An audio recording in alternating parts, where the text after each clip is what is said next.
ഇതിലിപ്പോ ഇസ്ലാമിനെ പ്രഹരമേൽക്കുന്നു എന്നതിലാണ് ഇദ്ദേഹത്തിന്റെ വിഷമം മുഴുവൻ. അതിൽ വിഷമിച്ചിട്ട് കാര്യമൊന്നുമില്ല. കാരണം ഒരു കുഴപ്പമില്ലാതെ സമാധാനമായിട്ട് കുട്ടികൾ വന്ന് പഠിച്ചുകൊണ്ട് പോയിരുന്ന ഒരു സ്കൂളിൽ ഈ ഹിജാബ് വേണമെന്ന് പറഞ്ഞിട്ട് ഈ കുത്തിത്തിരിപ്പ് ആലോചിക്കണമായിരുന്നു. അത് വന്നു കഴിഞ്ഞതിന് ശേഷം ഉണ്ടാകുന്ന ചർച്ചകളിൽ ഇസ്ലാം എയറിലും അവിടുന്ന് ബഹിരാകാശത്തേക്ക് പോകുന്നത്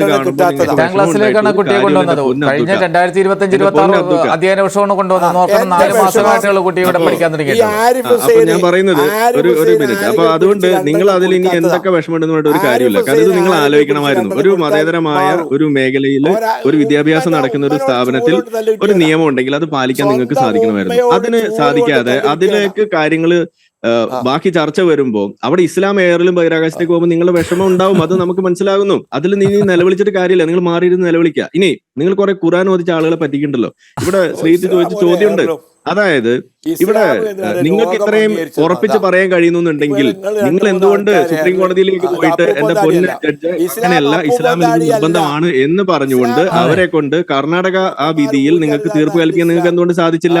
അപ്പൊ നിങ്ങളുടെ അത്രയും വിവരമുള്ള ഒരു മൊല്ലാക്കയും ഈ നാട്ടിലില്ലേ? അങ്ങനെയാണോ നിങ്ങൾ പറഞ്ഞു വെക്കുന്നത്? അങ്ങനെയാണെങ്കിൽ നിങ്ങൾക്ക് തീർച്ചയായിട്ടും ഒരു നോബൽ പ്രൈസ് തരേണ്ട ഒരു അവസ്ഥയുണ്ട്. ഒരു മൊല്ലാക്കന്മാർക്ക് ആദ്യമായിട്ട് കിട്ടുന്ന ഒരു നോബൽ പ്രൈസ്. പോട്ടെ, ഏതായാലും നിങ്ങൾക്ക് അതിനുള്ള യോഗമില്ല എന്ന് വിചാരിക്കുന്നു.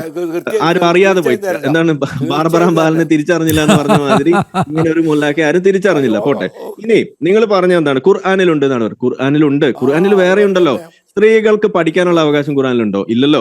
അവരോട് എന്താ പറയണേ? തുന്നലും പഠിച്ച് വീട്ടിൽ അവിടെ മൂലയിൽ ഇരിക്കണം എന്നല്ലേ ഖുർആനിൽ പഠിപ്പിക്കുന്നത്. അപ്പൊ പിന്നെ എന്തിനാണ് ഈ എഴുന്നള്ളിയിട്ട് ഈ സ്കൂളിലേക്ക് പോണത്? പോട്ടെ, വിദ്യാഭ്യാസം അത്യാവശ്യമാണ് എന്ന് നമ്മൾ പറഞ്ഞു. സമൂഹം പോകുന്നതിനനുസരിച്ച് നിങ്ങളത് മിണ്ടാണ്ടിരിക്കും, പറയുന്ന കേൾക്ക്. അതിനനുസരിച്ചിട്ട് ഇവിടെ കുട്ടികൾ പഠിക്കാൻ വേണ്ടി വരുമ്പോ അവിടെ സ്വാഭാവികമായിട്ടും ചില നിയമങ്ങൾ പാലിക്കേണ്ടതായിട്ട് വരും. അതിന് നിങ്ങൾക്ക് സാധിക്കില്ല എന്നുണ്ടെങ്കിൽ നിങ്ങൾ വല്ല മദ്രസയിൽ ഇരുന്നോ അല്ലെങ്കിൽ വീട്ടിലിരുന്ന് ഉന്നക്കായ ഉണ്ടോ ഉണ്ടാക്കിയിട്ടോ പെണ്ണുങ്ങൾ ഇരിക്കട്ടെ എന്ന് പറയേണ്ടി വരും നമുക്ക്. അത് നമ്മളെ കൊണ്ട് പറയിപ്പിക്കരുത്. ഇനി ഇവിടെ വന്നു നിങ്ങൾ ഖുർആൻ ഓതി. ഈ ഖുർആനിന്റെ ആയത്ത് ഇറങ്ങിയ സന്ദർഭം ഞാൻ വായിച്ചു തരാം. സഹീഹ് ബുഖാരി വോളിയം 1 പുസ്തകം 4 ഹദീസ് നമ്പർ 148. അതിന് മലയാളം ഞാൻ വായിക്കാം. ആയിഷ നിവേദനം ചെയ്യുന്നു, പ്രവാചകന്റെ പത്നിമാർ രാത്രിയിൽ അപ്പിയിടാൻ പോകുന്ന സമയത്ത് അത് മദീനയിലെ ബക്കിയയ്ക്ക് സമീപമുള്ള വിശാലമായ തുറസായ അൽ മനാസിയിലേക്ക് പോകാറുണ്ടായിരുന്നു.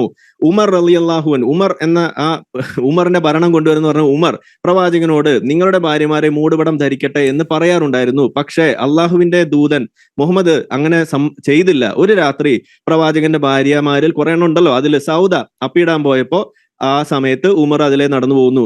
ഉമർ ഈ പറയുന്ന സൗദയെ കണ്ടു. സൗദനെ കണ്ടപ്പോ ഉമർ കൂക്കി വിളിച്ചു പറഞ്ഞു, ഓ സൗദ, അന്നെ നമ്മൾ കണ്ടിരിക്കണട്ടോ എന്ന് പറഞ്ഞപ്പോ ആ സമയത്ത് അടുത്ത ദിവസം സൗദ പോയിട്ട് മുഹമ്മദ് നബിയുടെ അടുത്ത് പറയാണ്, മുഹമ്മദ് നിങ്ങളെ കൂടെയുള്ള ഉമർ എന്നെ ഒളിഞ്ഞു നോക്കി അപ്പിടാൻ പോയപ്പോ എന്ന് പറഞ്ഞപ്പോ അടുത്ത ദിവസത്തെ ആയത്തിറങ്ങി. എന്താണ്? അതിനാൽ അള്ളാഹു അൽ ഹിജാബ് അതിന്റെ ആയത്തുകൾ അവതരിപ്പിച്ചു. ഇതാണ് ഖുർആനിന്റെ ഈ പറയുന്ന ആയത്തിന്റെ അവതരണ പശ്ചാത്തലം. എന്ന് വെച്ചാൽ നിങ്ങൾ ഈ പറയുന്ന സാഹചര്യം എന്താ? കക്കൂസ് ഇല്ലാത്ത നാടുകളിൽ നടക്കുന്ന കാര്യമാണ്. അപ്പൊ നല്ല ഒരു കക്കൂസ് ഉണ്ടായിരുന്നു എന്നുണ്ടെങ്കിൽ ഹിജാബ് ഉണ്ടാകില്ല. എന്റെ പൊന്ന അബ്ദുക്ക, നിങ്ങൾ അത് മനസ്സിലാക്ക്. ഇന്നത്തെ നാട്ടുകാർക്ക് ഇതൊക്കെ അറിയാം, നിങ്ങൾക്ക് ഇത് അറിയാത്തുള്ളൂ. നിങ്ങൾ ഈ സാധനം കൈ വെച്ചിട്ട് ഇതെന്തോ ഹിജാബ് എന്നൊക്കെ എന്തോ വലിയ സംഭവമായിട്ടൊക്കെ തോന്നും. അതൊക്കെ തോന്നിയിരുന്ന കാലമൊക്കെ വേറെയാണ്. ഇന്ന് അതാർക്കും തോന്നുന്നില്ല. ഇതിനെ നമ്മൾ പച്ച മലയാളത്തിൽ വിളിക്കേണ്ടത് ഇതിനെ അപ്പിക്കുപ്പായം. അങ്ങോട്ടുമില്ല ഇങ്ങോട്ടുമില്ല, അങ്ങനെ അതിനെ വിളിക്കേണ്ട കാര്യമുള്ളൂ. ഇതിനെ ഒന്നും വെളുപ്പിക്കാൻ ഇങ്ങോട്ട് വരണ്ട. നിങ്ങൾ ഈ ഖുർആനിന്റെ ആയത്ത് ഓതിയിട്ട് വന്നാൽ ആളുകളൊക്കെ വിശ്വസിക്കുന്ന, ഞെട്ടിയിരിക്കുന്ന, തരിച്ചിരിക്കുന്ന കാലമൊക്കെ പണ്ടുണ്ടായിരുന്നു. അത് ഇന്നില്ല. ഓക്കെ, തൽക്കാലം അത് മനസ്സിലാക്കാം.